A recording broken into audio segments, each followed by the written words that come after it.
At 6, we're taking a closer look at a problem that's plagued air travel for years. We're talking about the dwindling number of air traffic controllers. The Federal Aviation Administration says 90% of air traffic towers are understaffed. WECT's J.C. Caldwell joins us now live from ILM after looking into the shortage today. J.C., this staffing shortage could have serious consequences for travelers.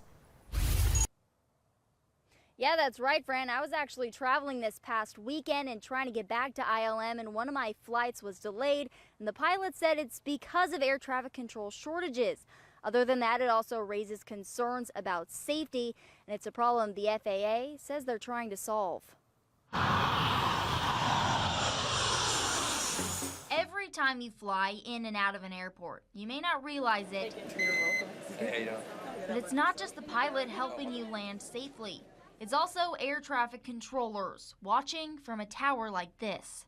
I just love making a difference, helping guide people home, knowing that when you talk to an airplane, I'm only talking to 1 or 2 pilots, but knowing that there could be a couple hundred people on the plane. That's William Kirby in 2019, who at the time was an air traffic controller at ILM.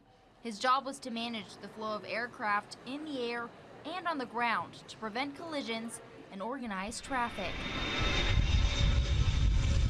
As you can imagine, it's an important job and one in higher and higher demand across the country.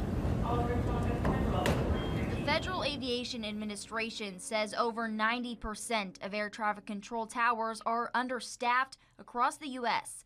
The shortage can impact travel delays for passengers and cause big safety concerns. I reached out to the spokesperson at ILM and asked if we're experiencing a shortage here. I was told to reach out to the FAA. When I reached out to them, they sent me a statement but didn't answer my question.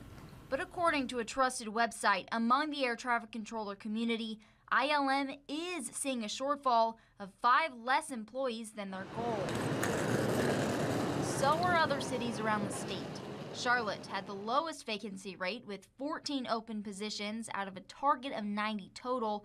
Fayetteville had the highest vacancy rate with 12 positions shy of the staffing goal of 28 controllers. In a statement from the FAA, they tell us they're trying to solve the problem by first, streamlining the hiring process for air traffic controllers by shaving off about 5 months of the process. They also tell us they plan to add more incentives for new hires. And last but not least, they plan to enhance their training by adding things like modernized simulators to help get new hires through the process more efficiently. It's unclear why the shortage is hitting so hard now, but the FAA says typically new controllers are hired 2 to 3 years in advance. In the FAA's workforce plan, they say the total number of controllers is expected to increase through 2028. After some plane crashes and other close calls this year, it's also raised concerns about an outdated air traffic control system.